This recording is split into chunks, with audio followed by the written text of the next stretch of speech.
Hi everyone, welcome back to Rise and Thrive Conversations for Greatness. I'm your host, John Merkus.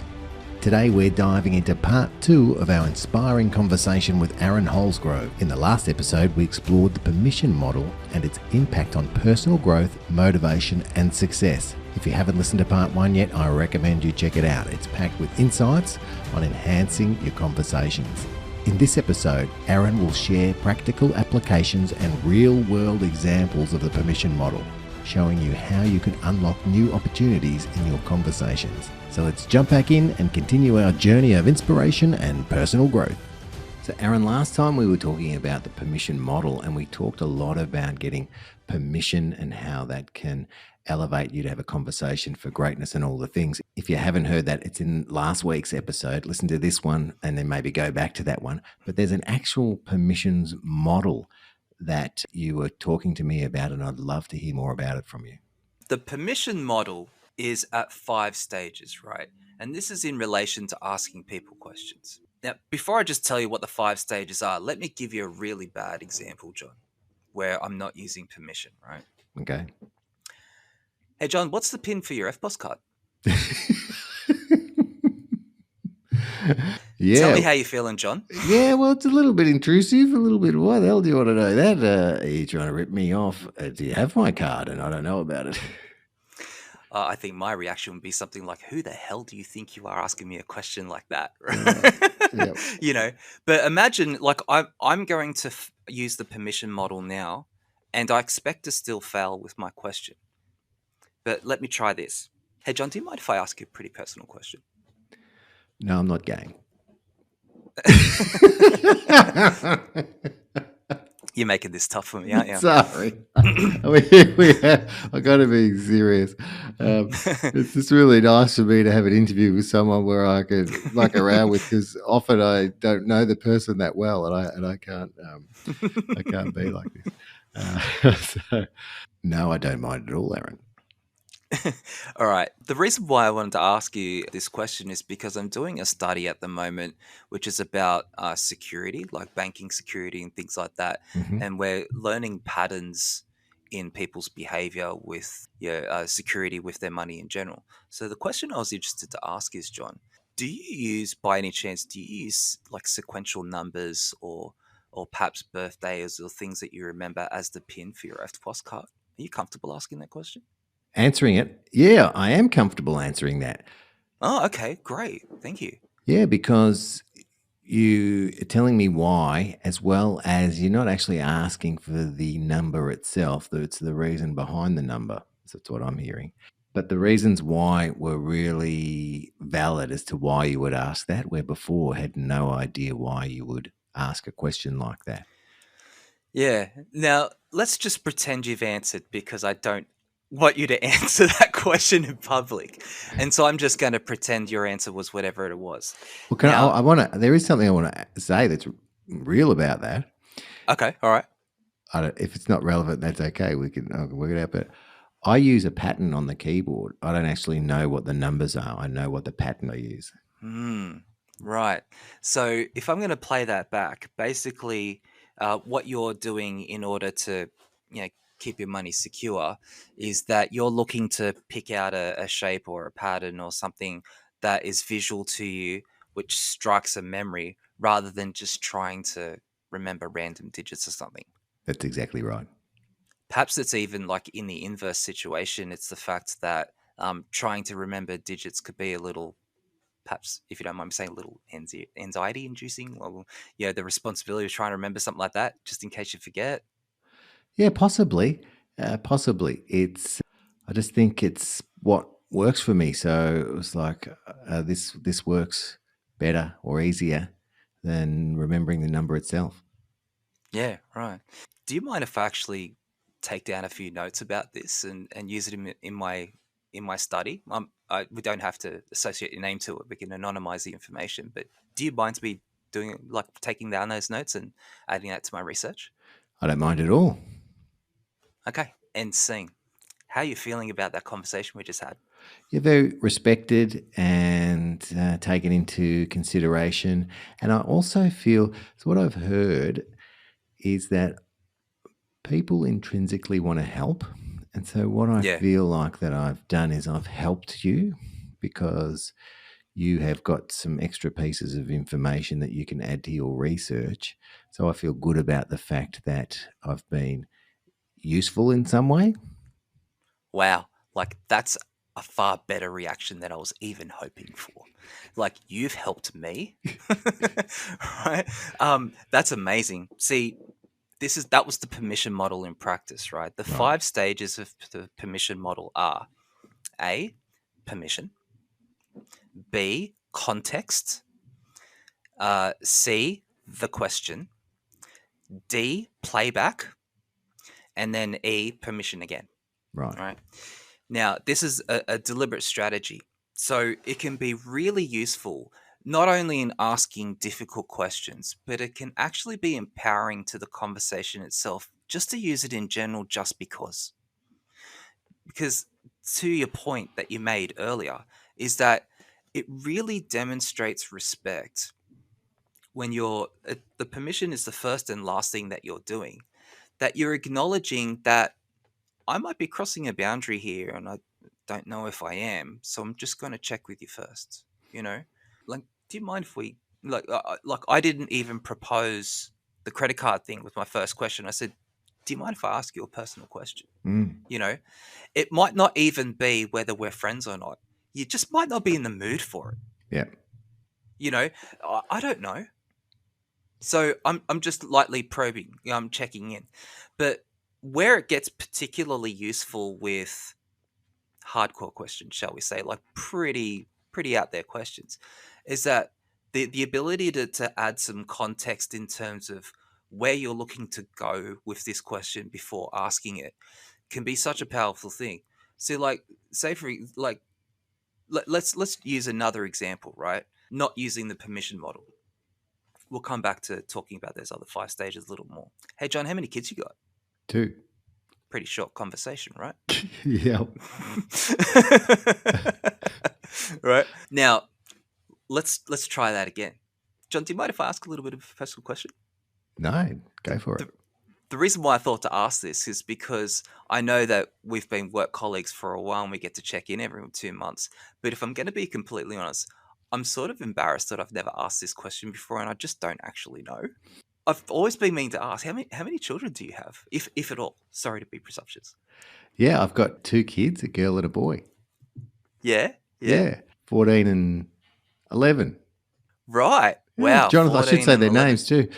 Jonathan Yeah? and Matisse. Jonathan and Matisse. Right. Nice. Yeah. Nice. You know, my partner and I were thinking of expanding the family. I'm always interested to ask people what their motivation was behind the name choices and things like that. Matisse is really interesting. What what landed you on selecting that name, if you don't mind me asking? Yeah, that name is quite interesting, and I like the alliteration with our surname. But I had when we had our son, I said, well, actually, let me rewind, mate. When my wife was pregnant, Mm-hmm. she was lying on the couch, and I hadn't known her 12 months. We were married. She was having my baby, and she's lying on the couch, and I said, hey, I haven't even known you 12 months. That's a whole other story. But we've been happily married for 16 years. But I said, if we're having a son, I would like to choose the name. And she said, what would you choose? And I said, well, my dad's name in Dutch, Jan, is John. I'm John. So I'd like to have my son called John. And she said, okay, that could get a bit confusing. How about Jonathan? And I said, well, I love Jonathan, so let's call him Jonathan. Okay. And then when we were having a second child, Renee said, do you mind if I get to name the second child? And I said, no, let's talk names. And we tossed up a few, and she said, I really like the name Matisse because she did fine arts at school and at college. And she was a fan of Henri Matisse, the artist, but always liked the name Matisse. Mm. So that's how we came up with Matisse Merkus. And we hadn't met any other Matisses that were girls. Mm-hmm. And then the famous Australian cricketer Ricky Ponting. He's got a girl called Matisse. So that was interesting. But you don't meet many of them. That's a story about how our kids got their names. Do you mind if I tell that story to my partner? Because I thought that was fascinating. No, not at all. You can tell which bit about their not being married, being less than 12 months lying on the couch pregnant. Sorry, I should have been specific. Eh? No, that's all right. All right. End scene. Now, sidebar, I am not thinking of having any more children. There's plenty of people who know me and joke about me having 8 kids, and they're like, what? Yeah, No, I'm not thinking of having more children. We're role-playing here. Yeah, Now, sure. That was fascinating, John. I didn't have an agenda when I was using the permission model to ask you that question. Mm-hmm. But what just naturally happened is that a conversation flowed. Mm. And why not? Because you had something really interesting to talk about. So can you see how the difference between those two conversations played out there? Oh, definitely. Definitely. One doesn't really allow or open the door for, I'm not going to say creativity, but that's not the word I want to use, for, like you said, a free flowing conversation. And then the other one does. It because you ask permission, it also gives the impression that you're interested. So Yeah. when you want to tell something, it's a bit like what you said about Juan and using the permission model, you found that he was interested in something you were going to say. So, but on the reverse side of things a bit, you were asking me for permission about something, and that sounded like you were interested in that. And then so I had a little bit of a story or a thing to say about it, and you opened the door by saying, do you mind? And I thought, yeah, this guy wants to hear it, I'll tell him. See, that's what I picked up on too, is that like you didn't just answer the question like how many children that you got. Clearly, by using permission, I talked about a subject that is very dear to your heart, Mm-hmm. right? And you started like sharing more information. You Yeah. were like interested to have a conversation about your children, not just answer the question. Yeah. The permission model inspired you to have a conversation, not just answer a question. That's absolutely true. You know? So that's what's cool about it. And so Yeah. that's why like context can also be important, right? Because you're also sort of framing like, I'm going to ask a question, but I'm going to give you some insight in terms of why I'm asking and perhaps even what I'm planning to do with that information, if at all. And so that way it really helps people not feel guarded with their answers. And I've got another great example to give you about that a little later. Yeah. In fact, no, let's do it now. Would All you right, like to do because- another role play now? Yeah, I'm happy to. And I feel like you did it just before then as well. How so? Tell me. Well, you asked for permission and then you explained to me how you were going to use it later, both for the credit card information and also a little bit with the kids' information, because you said, do you mind if I tell my partner that? Because I think she'd be really interested in that. So Yeah. Yeah. Well, that was the using the permission the second time, like stage 5, right? Right. Now, imagine the situation like we're in the workplace, right? You're the general manager of a logistics business or something like that, and you're having lots of problems, right? I won't even try to plant the seed in terms of what those problems are. Just imagine running a large business, like, let's say 50 people, a big giant building, safety concerns that you need to have as a manager of that business. And I'm a consultant, right? And basically I've pitched you on, I might be able to come in and just help you figure out problems in your company, right? Now, imagine if I walk in and say, John, so what would you say is the top 3 things that you hate most about this company at the moment? This is what I'm saying? Yeah, like you've just met me and I walk in and then I just ask that question. Yeah, well, I don't know how willing I'd be to just let it all hang out, especially if we hadn't built up some kind of relationship first, or exactly, or right? I felt I could trust you. Yeah, exactly. Like there's just no connection whatsoever. It's just like I'm just gonna come in with I want to get straight to the meat on the bone. Give me really bad information about why your company sucks right now. Like, well, it's obnoxious. Yeah, yeah. If someone asks me a question like that, even like that, Mm, it's actually not an overly bad question. mm, But I would just sort of think, who the hell do you think you are? Like, not just asking me that kind of question, but speaking to me like that. mm. It's just sets the tone for a bad conversation. Now, I'm going to ask that question again, but let's just focus on context, right? Before I ask the question, because this is the point that I really wanted to make, right? The context for why I'm asking the question could be many, in all seriousness, but I'm going to let you know which one context I have, right? All right. So, John, thanks for giving me the time to talk about your business. Do you mind if we sort of dive into some of the grey areas about the company and the struggles that you've been saying that you've been having at the moment? Okay. The reason why I'm particularly interested to ask this question is because if I'm ultimately going to help you as a consultant, I feel that the best way that I'd be able to help you is to really focus on the big issues first. Like, try to identify the things that are pressing you the most. And because that'll not only take some of the pressure off you, but I feel like it would be good in a client vendor relationship to be able to try and take like at least one of the single biggest issues off your plate. And then that would sort of demonstrate my worth. That's what I'm sort of interested to go with this. So, I guess my question is, John, if you had to identify, say, the three biggest things that are troubling you the most in the business right now, what do you think they would be? I've just been a dickhead. I was going to say. Okay. Whew. Oh, I needed this, mate. Have a bit of fun. Well, I don't know. I'm just making up three reasons for the thing. Yeah. Yeah, we're Okay. role playing. Well, I've got this strategy that I set, and I'm not quite sure if we're meeting strategy. I've got no way of knowing if we're hitting our goals, and I trust my people, but at the same time, I'd like to be checking in and knowing how things are going without that being massively time consuming. That's number one. Yeah. Okay. That's interesting.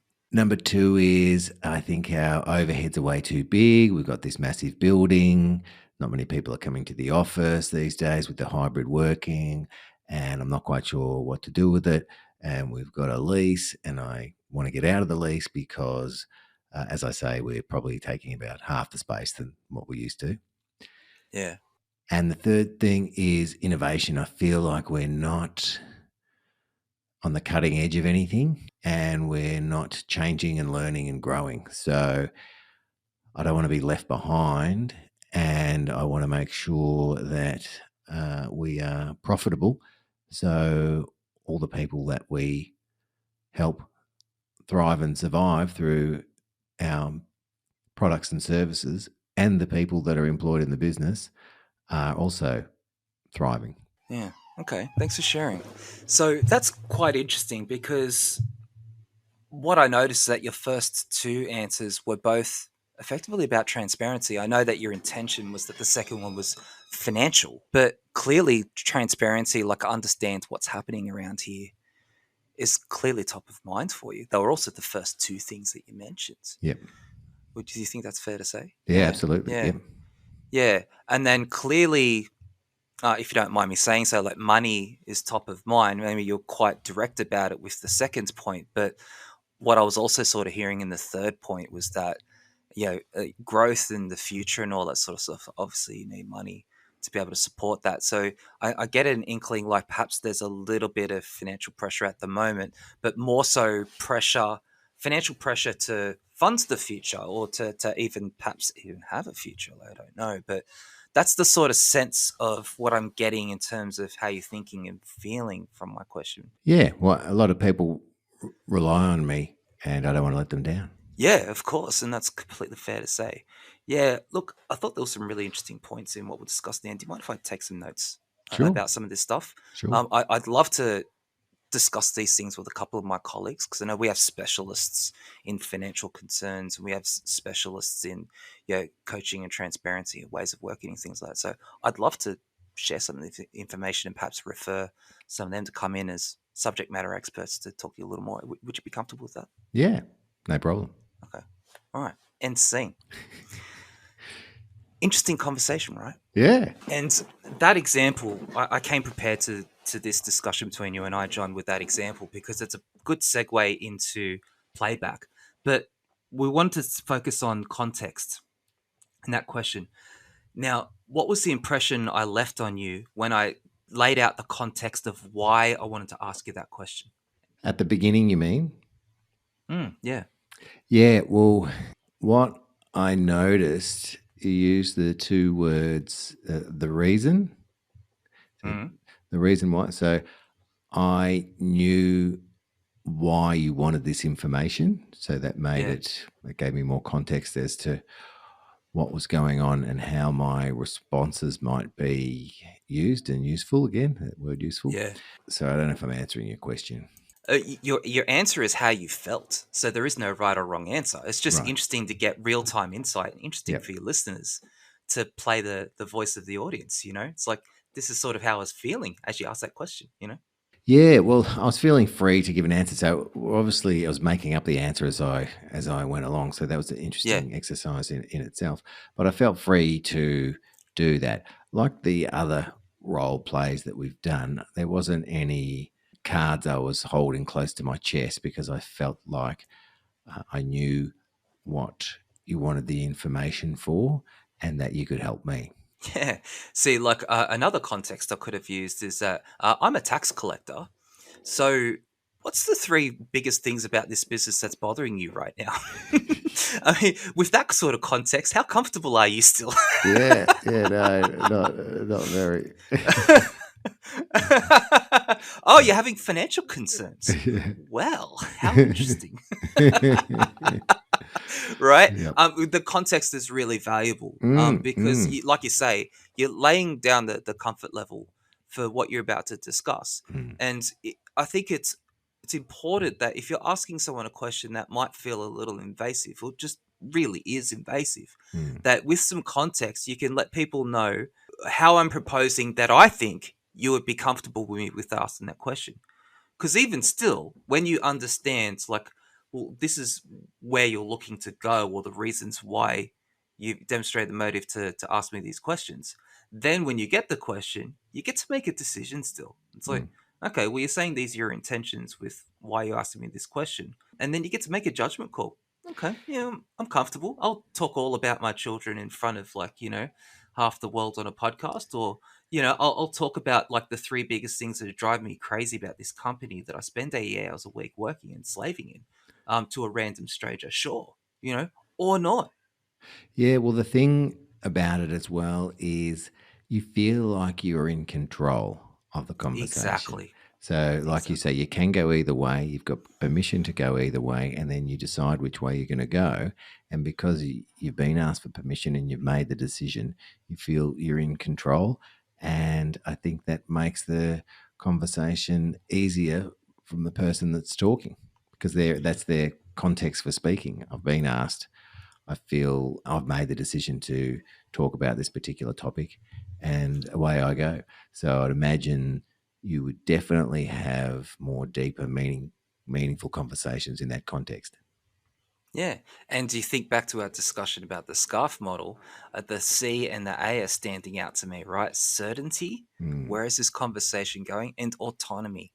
Yeah, I'm using permission to give you full choice over what you're about to talk about and attaching certainty so that you can make a really good informed decision on the mm, basis presumption that I'm being truthful with mm, my intentions, of mm. course, but nonetheless giving you as much information as possible before I start just asking you personal questions or invasive questions, you know and so I'm trying to avoid the fight or flight response, Yeah, where otherwise if I just dive in with a question, you're just like, hey, what kind of question is that? And asking the exact same questions with a permission model and getting different answers, right? yeah, yeah, and better answers. Playback. This is an important one to Hmm. spend a bit of time on, if you don't mind, John. Sure. See, we've been We're giggling this doing whole it. conversation Yeah, because you just keep picking up on me doing it, right? yeah.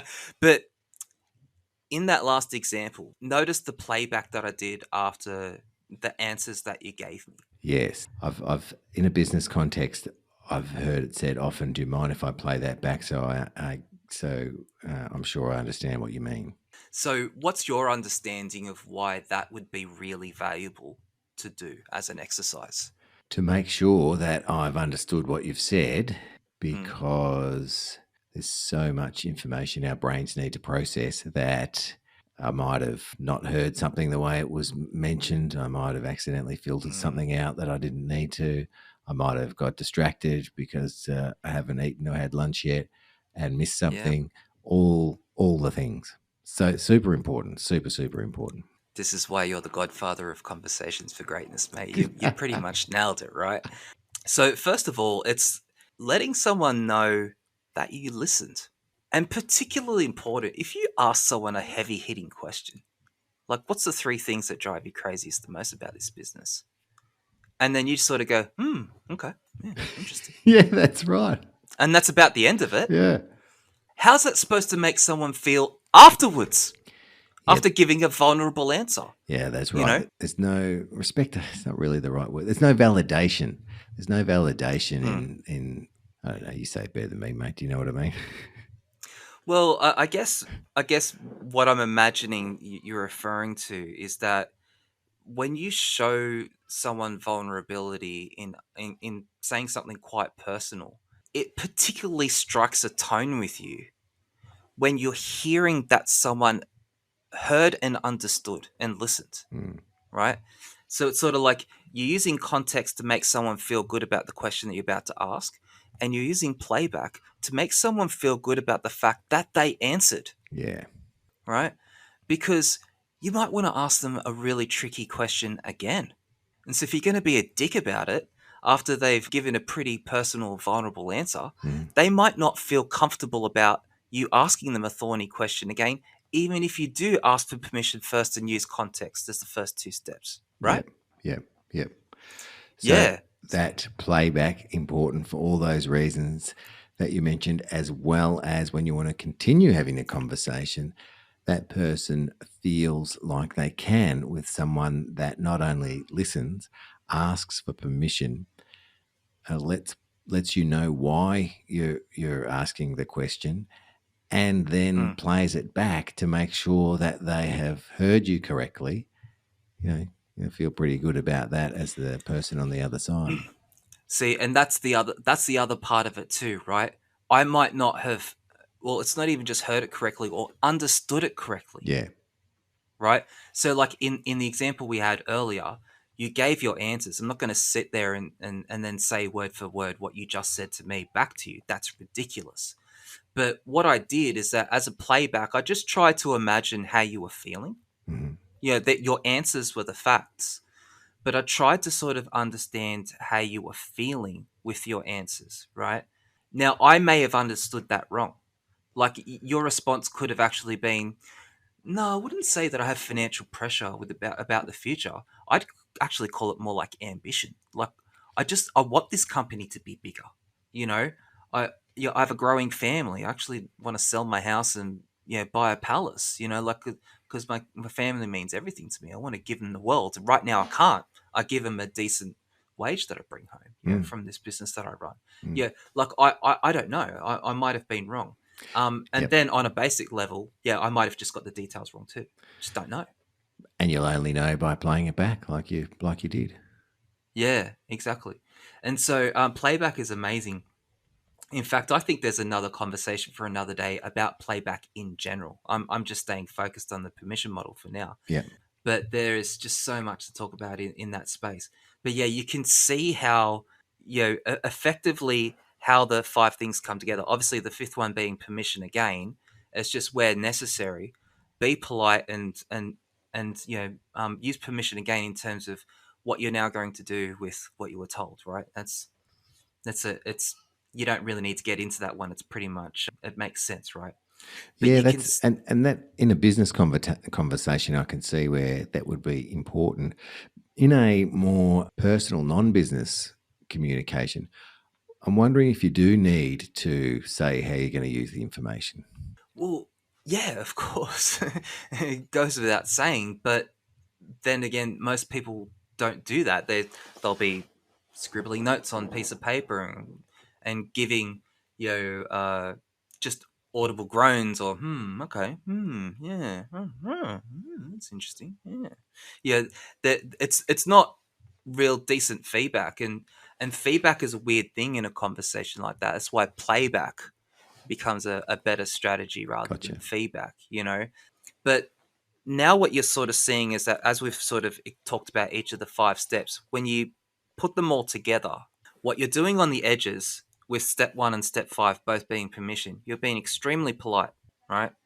I would like to think that I know you can overdo it with being polite, but from a permission perspective, I don't think you could overdo it, you know, especially where, like, you're using the demeanor to sort of say, hey, do you mind if I ask you a pretty challenging question, to be honest? Or like, yeah, you're leading enough to sort of say, like, I want to ask you a question, and I think that you might have a certain mindset where it'd be a bit jarring, you know, especially even after they answer the question. It's just like, do you mind if I talk about that on my podcast? Yeah. Because again, even like they might have been comfortable answering the question, they're just like, let's keep that between you and I, buddy. Like, Yeah. I was oversharing there, if I'm going to be honest. Yeah. It's just you're being incredibly polite, Yep. right? Yep. You're not just giving the other person a chance to set boundaries, but you're getting a chance to learn what boundaries might exist, because you never truly know, right? Yeah. Yeah. Absolutely. Absolutely. And then you're wedging in permission around the question with making sure someone feels really comfortable, Yep. right? Before you ask the question and after you ask the question. Yep. And so together, it's like very polite, make someone feel comfortable, ask them a question, get a vulnerable answer, make them feel comfortable about their vulnerability, and ask for permission how you end up, what you end up doing, if anything, Yep. with what you just talked about. Yep. And so you can see you're getting amazing answers all of a sudden, right? Mm, mm. With the permission model, just to make it clear for our listeners, permissions at the start and at the end, and there's playback in there as well. But can you go through them from the top The five, so yeah, it's yeah, really clear for people? sure, yeah, of course. So it's permission, context, the question, playback, and then permission again. Right. That's what you've been overlaying on those role plays that we've been doing throughout our Yeah, time together here. And I love that because it's not theory. You can really see how it can be used through those role playing. And then our listeners can really understand what the model is and how it's applied and how it might be useful for them. And that's what this show is all about. It's about having the listeners take away something that they can think about, that they can use, or they feel good about hearing. And I think we've nailed all 3 of those things. yeah. The last thing I'd just say to you, John, is actually after the last time I was on this show, I was genuinely surprised to even hear from a single person that listens to the show, but I did. A number of people on LinkedIn were so kind enough to actually look me up Yeah. and reach out to me and let me know what they thought of the information I was shared. And that was so kind. Thank you. Thank you to those people. And so after this conversation, I'd actually really seek it out this time. Like, I'm Mm. genuinely interested to hear what people have to say about what they do with what they've heard on this in this conversation we've had together today. What kind of a difference it makes to their conversations, because that stuff I'm really, really interested in hearing about. Really interested. Yeah, and it's great. It's great to hear. I'm with you. So let us know. There's plenty of ways to get in contact with Aaron and I. Those ways will be in the show notes. And I know what you mean about feedback. I was at a social engagement the other day and someone came up to me and said, John, I'm loving the podcast and I'm getting so much out of it. Yeah. And I just thought, wow, it was so gratifying to hear. So we'd love to get feedback. It really does make a difference. The other thing as well, if you haven't done a rating on Spotify or Apple, that also makes a big difference to where the show goes and how we can go even further than what we are now. So if you haven't already done a 5-star review on either of those platforms, please do. it does help a lot. Getting back to you, Aaron, my main man, what's next for you? In terms of what I'm doing with my life, Yeah, what you're doing with your life, what your personal development, the next level. I don't know. I'm going to leave it open to you to answer that. Well, you know what I should have said, and especially in the context of all of this. Aaron, do you mind if I ask you a pretty vague question that that might be challenging to answer, but I'm really doing that on purpose because I want you to be able to speak about anything that you might want to speak about. Would that be okay? for you, my man, anything. Love it. Love it.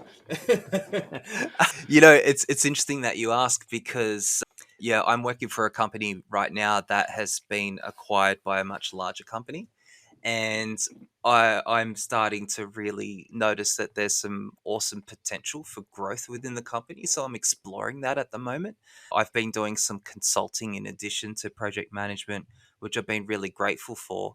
And the doors that are open in regards to what that means to me next, I'm examining that right now. I don't actually have an answer. I think it's just that's been genuinely fascinating, and I've been grateful for those experiences. And so that's what's happening professionally for me. Otherwise, personally, I've been playing a lot of music still, and been working on an album at the moment. So all musicians are working on an album, and they take years. But this one has sort of taken a while because I'm working with a guy overseas. That's been a lot of fun. I've been looking to get out into the live circuit in the second half of the year. So that's been one of the immediate goals that I've set for myself. I've actually got some dates in the calendar for Melbourne, if you'd believe it. So I have to let you know when I'm down there. Yeah. Absolutely. Please let me know. So what I'm hearing is that your company has been taken over by another company, but you are exploring those possibilities. You are exploring the possibilities of what that might mean for you, and in a positive way, which is great because it sounds like there's opportunity. And you're recording your album, and you are actively playing your music and thinking about music and taking action in the music industry. That is absolutely fantastic, and I'm so glad that you're doing that, because if you weren't, knowing you, I'd say, mate, you've got to pick up that guitar. Yeah, I'd be empty inside. Yeah. I can't leave you without asking you, have you got a fun fact for us? Did you know that was going? I haven't even considered it, but I am always full of fun IT facts. So yeah, you can put me on the spot, and yes, John, I do have one for you. All right, go for it. You'll love this too. Did you know, John, fun IT fact for this time, is that YouTube was originally created as an online dating website. True story. Didn't know that. Yeah. Most people wouldn't know that because no one really ever used it when it was an online dating website. I mean, everyone knows what online dating is typically about. You create a profile, upload some pictures, and put a bit of a description about yourself, and perhaps answer some random questions and stuff. And so the differentiator for YouTube was supposed to be that you could create a video about yourself introducing yourself, and people would go to your profile page, right, watch your videos about yourself, perhaps you doing some things that you think are fun, people can learn a little bit about you and stuff. And so it's supposed to just all be done with video, right? Gotcha, because that's how it was done before the internet. You would send your videotape to these dating companies, and then people would get it mailed to them or whatever, and they would watch them on their TV of you. Gotcha. Yeah, and they were really picking up on the theme that a lot of people are catfishing in online dating. Yeah, you'd upload a picture of yourself from like 7 years ago, and you're a bit younger looking and a little thinner, but then you also really can't get a sense of whether someone is a jerk or not, in terms of their personality or whatnot. So that's why they were pitching, you do it with a video. But that business model just really didn't work. Hardly anyone ever used it. And so YouTube removed the context for your video uploads and then just said, you know what, just make a video and upload it. Doesn't have to be because you're looking to find love. Just make a video and upload it. And then that's when it took off. But that was the original intention of the website when it was built. And there's your fun IT fact. Thank you for that fun IT fact. It just makes me want to go back in time and you and I start Aaron and John Tube and Sell it to Google later. We could have been billionaires. Hey, mate, so awesome to have you on the show. You've imparted your wisdom, your humor, your riz, and you're welcome back anytime. Aaron Holesgrove, thanks for a great conversation. You're very welcome, Merko. Rock and roll. Thanks for joining us on Rise and Thrive Conversations for Greatness with John Merkus. Remember, you are loved, you are worthy, and you do matter. Embrace the journey of personal growth and motivation. Let's go out there and do something great. Follow or subscribe for more insights and inspiration every Tuesday. Until next time, stay awesome.